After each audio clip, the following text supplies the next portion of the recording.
Mars media நேயர்களுக்கும் அன்பர்களுக்கும் இந்த நாள் இனிய நாளாக அமைய எல்லாம் வல்ல இறைவனை பிரார்த்திக்கின்றோம். இந்த சேனல் உங்களுக்கு பிடிச்சிருந்தா மறக்காம சப்ஸ்கிரைப் பண்ணுங்க, ஷேர் பண்ணுங்க, லைக் பண்ணுங்க, கமெண்ட் பண்ணுங்க. எனதருமை மேஷராசி நேயர்களே, இந்த பதிவுல நம்ம என்ன பார்க்க போறோம் அப்படின்னா 2024ஆம் ஆண்டு ஜூலை மாத ராசி பலன். ஜூலை மாசத்துல எந்தெந்த கிரகங்கள் உங்களுக்கு அற்புதமா ஒரு முன்னேற்றத்தை கொடுக்க போறது, எந்தெந்த கிரகங்கள் மூலமா நீங்க கொஞ்சம் கவனமா இருக்கணும், எப்படிப்பட்ட ஒரு பரிகாரம் பண்ணினா ரொம்ப விசேஷம் அப்படிங்கிறத பத்திலாம் நம்ம இப்ப தெளிவா பார்க்க போறோம். இந்த மேஷராசி நேயர்கள் எப்படிப்பட்டவர்கள் அப்படின்னா, மற்றவங்களுக்கு உதவி பண்ணணுங்கிற ஒரு பெரிய மோட்டிவேஷன் அவங்களுக்கு இருக்கும். எப்படின்னா, அதாவது நமக்கு 1000 கவலைகள் இருக்கும், கஷ்டங்கள் இருக்கும்.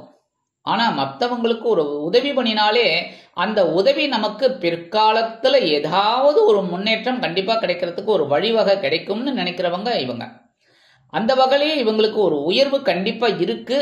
பட் இப்ப இருக்கிற நேரம் அவங்களுக்கு கொஞ்சம் கூடி வரணும். அதுக்காகவே போராடுறாங்க. கண்டிப்பா அந்த போராட்டம் வீண் போராட்டமாக இருக்காது, அற்புதமாக ஒரு பூந்தோட்டமாக மாறும். கவலைப்பட வேண்டாம், கண்டிப்பா நல்லபடியா இருக்கும். ஏன்னா இந்த மாசம் பாத்தீங்கன்னா பெரும்பாலான கிரகங்கள் உங்களுக்கு அனுகூலமா இருக்கு. அந்த வகையில பாத்தீங்கன்னா உங்களோட ராசிநாதன் அஷ்டமாதிபதியுமான செவ்வாய் பகவான் ஜென்மராசியில இருக்கார். ஜென்மராசியில இருந்தா சில நேரங்கள்ல குழப்பம் இருக்கும்னு சொல்லுவா, வீண் கோபம் இருக்கும். ஆனா அந்த கோபம் இருக்கிற இடத்துலதான் குணமும் இருக்கும். அதே சமயம் அஷ்டமாதிபதி அதே மாதிரி உங்கள் ராசிநாதன் அப்படிங்கும் போது உடல் ஆரோக்கியத்துல நீங்க கொஞ்சம் கவனமா இருக்கணும். மற்றபடி மங்கள காரகன் ஆட்சியில இருக்கார், உங்க ராசியிலேயே இருக்கார், ஜென்ம ராசியிலேயே இருக்கார். அதனால பெரிய அளவுல பாதகங்களை கொடுக்க மாட்டார். அப்படின்னாலும் சில பரபரப்பை கொடுப்பார், சுறுசுறுப்பை கொடுப்பார். அதெல்லாம் நீங்க எடுத்துக்கணும். அப்படியே வேகமா முன்னேறணும் அப்படின்னு நினைச்சுட்டே இல்லைன்னா கண்டிப்பா உங்களுக்கு ஒரு பாக்கியம் கண்டிப்பா கிடைக்கும். 11/7/2024 முதல் இந்த செவ்வாய் பகவான் 2ஆம் இடமாகிய தனவாக்கு குடும்பஸ்தானத்துக்கு வந்து குருவுடன் இணைந்து குருமங்கள யோகத்தை உங்களுக்கு கொடுக்க போறார். இன்னுமா தான் உங்களோட காட்டுல மழை. எடுக்கிற காரியங்கள் இப்ப அற்புதமா சித்திக்கும். எப்பவோ நீங்க முடிச்சு கொடுத்த காரியங்கள்லாம் இப்ப ஒரு வருமானத்தை கொண்டு வந்து தரும். எடுக்கிற காரியங்கள்லாம் இப்பவும் அற்புதமா நிறைவேறும்.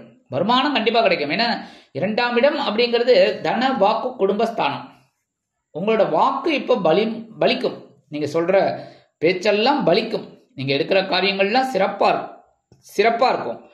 அப்ப உங்களோட வேலைகள்லாம் நல்லபடியா நடக்கிறதுனாலே வருமானம் கண்டிப்பா கிடைக்கும். வருமானம் வருது அப்படின்னாலே குடும்பத்துக்கு தேவையான சில முன்னேற்றங்களை நீங்க கண்டிப்பா கொண்டு வருவீங்க.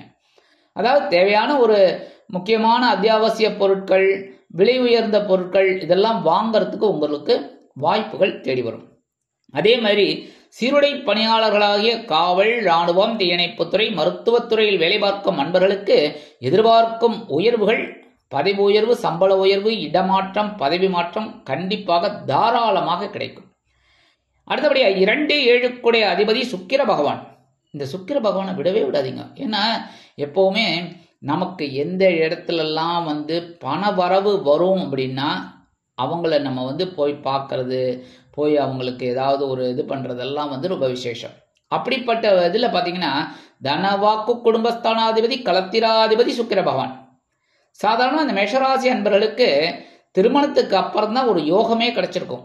கமெண்ட்ஸ்ல கண்டிப்பா சொல்லுங்க, சரியா? ஏன்னா இவங்களுக்கு இந்த வாழ்க்கை துணை வந்த உடனே ஒரு டேர்னிங் பாயிண்ட், ஒரு முன்னேற்றம் கண்டிப்பாக அமையும். அந்த வகையில இந்த சுக்கிர பகவான் இப்ப எங்க இருக்காருன்னு பாத்தீங்கன்னா 3ஆம் இடமாகிய சகாயஸ்தானத்துல இருக்கிறதுனால உடன்பிறப்புகளின் வழியில் இருந்து வந்த மனக்கசப்புகள் விலகும். உடன்பிறப்புகளின் அனுகூலம் உங்களுக்கு கண்டிப்பா கிடைக்கும். அதே மாதிரி அரசியல்வாதிகள்லாம் இப்ப ஒரு புதுசா ஏதாவது சொத்து வாங்கணும் அப்படின்னா தாராளமா ஒரு முயற்சிகளை மேற்கொள்ளலாம், கண்டிப்பா கிடைக்கும். அதே மாதிரி இந்த நேரத்தில் உங்களுக்கு மனசுல தைரியம் அதிகமாகும். உத்தியோகத்தில் இருக்கிறவாளுக்கும் சரி, தொழில் வியாபாரத்தில் இருக்கிறவாளுக்கும் சரி, ஒரு தைரியம் அதிகமாகும். எடுக்கிற காரியங்களை திறம்பட செய்து முடித்து அதற்குண்டான ஒரு உயர்வுகளை கண்டிப்பா பெறுவீங்க. 7/7/2024 முதல் இந்த சுக்கிர பகவான் எங்க வரப்போறான்னு பாத்தீங்கன்னா 4ஆம் இடமாகிய சுகஸ்தானத்துக்கு வரப்போறார். சுகஸ்தானம்ங்கிறது சொல்லும் போதே நீங்களே தெரிஞ்சுக்கலாம். சுகம்னாலே சந்தோஷம். கண்டிப்பா ஒரு சந்தோஷமான ஒரு தகவல் உங்களுக்கு வருதா இல்லையா பாருங்க. உத்தியோகத்தில் இருக்கிறவங்களுக்கு ஒரு அந்த பதவி உயர்வு, அதுக்குண்டான அந்த தகவல். இந்த அரசாங்கத்துறையில எல்லாம் வேலை பார்க்குறவங்களுக்குலாம் என்ன அந்த பதவி உயர்வு லெட்டர்ஸில் தான் வரும். இந்த தனியார் துறையில் சொல்லுவாங்க, உங்களை நாளையிலேருந்து மேனேஜர் ஆக்கியிருக்கோம் அப்படின்னு சொல்லுவாங்க. அப்புறம் அந்த அப்பாயின்மெண்ட் ஆர்டர்லாம் வரும். ஆனால் இந்த அரசாங்கத்துறையில் அப்படியே ஒரு லெட்டராகவே வந்துடும். அந்த வகையில் அவங்களுக்கெல்லாம் ஒரு உயர்வுகள் கண்டிப்பாக கிடைக்கும். சில பேருக்கு பார்த்தீங்கன்னா பொன் பொருள் ஆடை ஆபரண சேர்க்கை உண்டாகும். அதேமாரி இந்த நேரத்தில் உற்றார் உறவினர்கள் ஆதரவாக இருப்பார்கள். இந்த வெளியூர் அல்லது வெளிநாட்டு பயணங்கள் இப்போ உங்களுக்கு அற்புதமாக நடைபெறும். ஆன்மீக விஷயங்களுக்காக இந்த பெரியவங்கெல்லாம் போவாங்க. உத்தியோகம் விஷயமா இந்த உத்தியோகத்தில் இருக்கிறவங்க, இந்த மார்க்கெட்டிங்கில் இருக்கிறவங்கெல்லாம் போவாங்க. அடுத்தபடியாக தொழில் வியாபாரம், அப்படியே ஏர்போர்ட்டு அது இதுதான், ரயில்வே ஸ்டேஷன் அப்படி சுற்றிகிட்டே இருப்பீங்க. அந்த அளவுக்கு ஒரு நல்ல நல்ல ஒரு முன்னேற்றம் உங்களுக்கு கண்டிப்பாக கிடைக்கும். அடுத்தபடியாக 3, 6 அதிபதி புதன், சகாயாதிபதி, பகைருண ரோகாதிபதி புத பகவான் 4ஆம் இடத்துல இருக்கார். மாத ஆரம்பத்தில் 4ஆம் இடத்துல இருக்கார். 4ஆம் இடம் அப்படிங்கனாலே ஏற்கனவே நான் சொன்னேன் சுகஸ்தானம். நல்லபடியாக ஒரு முன்னேற்றம் கண்டிப்பாக இருக்கும். அதுவும் இந்த கல்வி பயிலும் மாணவ மாணவிகளுக்கு கல்வியில் ஒரு அற்புதமான ஒரு முன்னேற்றம் கண்டிப்பாக கிடைக்கும். அதேமாரி உடன்பிறப்புகள் அனுகூலமாக இருப்பார்கள். சில நேரங்களில் பார்த்தீங்கன்னா எடுக்கிற காரியங்கள் உங்களுக்கு அற்புதமாக நிறைவேறும். அடுத்தபடி 20/7/2024 முதல் இந்த புத பகவான் வக்ரகதி அடைகிறார். வக்ரகதி அடைகிறார். சகாயாதிபதி, பகைருண ரோகாதிபதி வக்ரகதி அடைகிறதுனால உடல் ஆரோக்கியத்தில் கவனமாக இருக்கும். அதேமாரி சில பேருக்கு கடன் வாங்கக்கூடிய ஒரு சூழல் உண்டாகலாம். அதாவது எதுக்காவது கடன் வாங்குற ஒரு சிச்சுவேஷன் அவங்களுக்கு வரும். பொறுமையாக இருந்து எடுக்கிற காரியங்களில் சிறப்பாக இருந்து, இல்லை பரவாயில்லை கடன் வாங்க வேண்டாம் அப்படின்னு சமாளிக்கலாம் அப்படின்னா தாராளமாக நீங்கள் சமாளிக்கலாம். ஒன்றும் பெரிய விஷயம் இல்லை. கடன் வாங்கக்கூடிய ஒரு சூழல் சிலருக்கு உருவாகும். சரியா? அதேமாரி கண்டிப்பாக கொடுக்கல் வாங்கல இருக்கிறவங்கலாம் ரொம்ப கவனமாக இருக்கணும். அடுத்தபடியாக பஞ்சமாதிபதி சூரிய பகவான் சகாயஸ்தானத்தில் இருக்கார். மாத ஆரம்பத்தில் அடி தூள் தான். குழந்தைகளின் மூலம் மனம் மகிழக்கூடிய ஒரு சம்பவம் உண்டாகும். குழந்தைகளுக்காக நீங்கள் சில முக்கியமான ஒரு முன்னேற்றத்தெல்லாம் செய்வீங்க. அவங்களோட வாழ்க்கைக்கு, அவங்களோட படிப்புக்கு, அவங்களோட திருமணத்திற்கு, எதுக்கு அவங்க லைனில் இருக்காங்களோ அந்த லைனை நீங்கள் ஃபுல்ஃபில் பண்ணுவீங்க. அந்த மாதிரி சில வேலைகளை நீங்கள் அற்புதமாக செய்யக்கூடிய ஒரு வாய்ப்புகள் உங்களுக்கு கிடைக்கும். அடுத்தபடியாக உங்களுக்கு மனசில் தைரியம் அதிகமாகும். உடன்பிறப்புகள் அனுகூலமாக இருப்பார்கள். இந்த நேரத்தில் சூரிய பகவான் 3ஆம் இடத்தில் இருக்கனால அரசியல்வாதிகள் பொறுப்பாக பேசுவார்கள். அதன் மூலம் பதவிகள் கிடைக்க பெறுவார்கள். 17/7/2024 முதல் இந்த சூரிய பகவான் 4ஆம் இடமாகிய சுகஸ்தானத்துக்கு வந்துடுறார். சுகஸ்தானத்துக்கு வந்து அதாவது இந்த கடகராசிக்கு வந்தாருனாலே அவர் தட்சிணாயனம் ஆரம்பம். உத்தராயணம் முடிஞ்சு போயிடுது. மிதுனம் வரைக்கும் தான் உத்தராயணம். அடுத்தபடியாக தட்சிணாயனம் ஆரம்பிச்சிடுறது ஆடி மாதம். தட்சிணாயனம் ஆரம்பிச்சுடுத்து அப்படின்னாலே பண்டிகைகள், விரதங்கள் இதெல்லாம் ஆரம்பிச்சிடும். சந்தோஷம் எல்லாமே.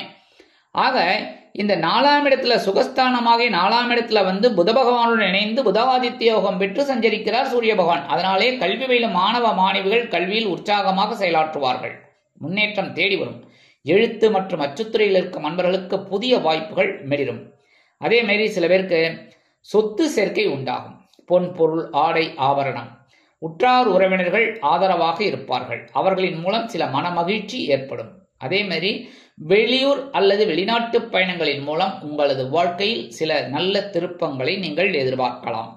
அடுத்தபடியாக 9/12 அதிபதி குரு பகவான் தனவாக்கு குடும்பஸ்தானமாகி 2ஆம் இடத்துல இருந்து உங்களோட வாழ்க்கையை லைட்டாக முன்னேற்றிருக்கார். லைட்டாக தான் நான் சொல்ல முடியும், வேகமாலாம் நான் சொல்ல மாட்டேன். கொஞ்சம் கொஞ்சமாக பண்ணிட்டு இருக்காரு. ஏன்னா அவரும் 1 வருஷம் அங்கே உட்கார போறாருங்கிறதுனால ஸ்லைட்டாக உங்களை லைட்டாக ஏற்றிட்டு இருக்கார். தந்தை வழி உறவினர்கள் எல்லாம் ஆதரவாக உங்களுக்கு இருக்காங்க. இருந்தாலும் குரு பகவானின் பார்வை அப்படிங்கும்போது 6ஆம் இடமாகிய பகைருண ரோகஸ்தானத்தில் விழுறதுனால உத்தியோகத்தில் முன்னேற்றம் அதிகரிக்கும். அதேமாரி கடன் சுமை கொஞ்சம் குறையறதுக்கு ஒரு வருமானம் வரும்.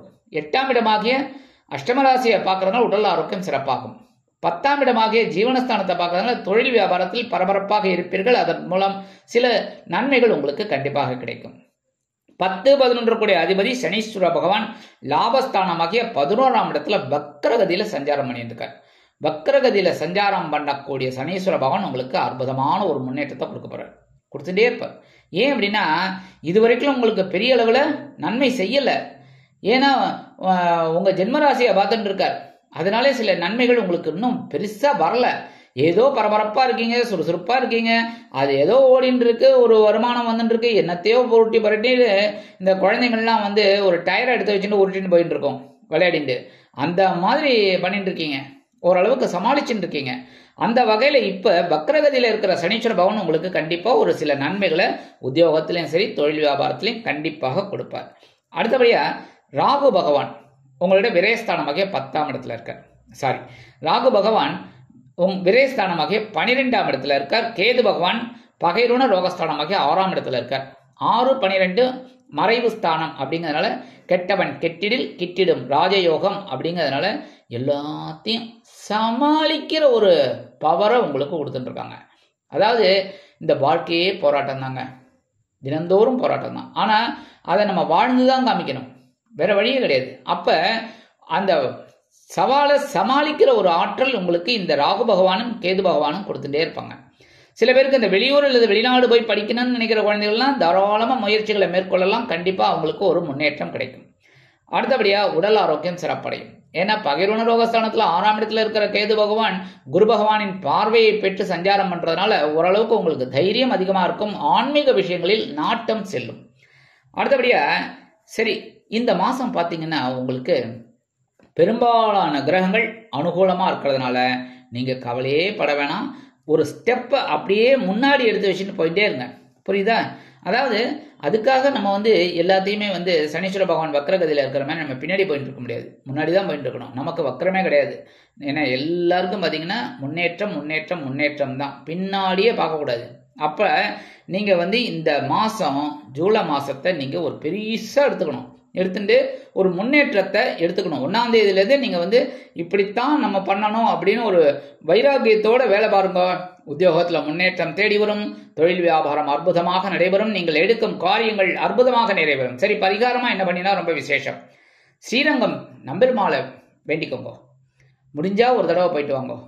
நான் சொல்றது நல்ல கவனிங்க. முடிந்தால் அவங்களுக்கு சௌரியப்பட்டா, இல்லையா மனசார தியானம் பண்ணுங்க. ஸ்ரீரங்கம் பெருமாளை மனசார தினந்தோறும் நீங்க அப்படியே நினைச்சுட்டு வாங்க, ஒன்றும் பிரச்சனை இல்லை. காலையில எழுந்து குளிச்சுட்டு ஸ்ரீரங்கம் பெருமாளை மனசார தியானம் பண்ணுங்க, தாயார மனசார தியானம் பண்ணுங்க, ஆண்டாள தியானம் பண்ணுங்க. கண்டிப்பாக இந்த ஜூலை மாதம் அற்புதமான ஒரு ஏற்றம் தரும், மாற்றம் தரும், அருமையான வாய்ப்புகளோடு முன்னேற்றத்தை தரும் என்று கூறி விடைபெறுகிறேன். நன்றி, வணக்கம். மீண்டும் ஒரு அருமையான பதிவில் நான் உங்களை மனமகிழ்ச்சியோடு சந்திக்கிறேன். வாழ்த்துக்கள்.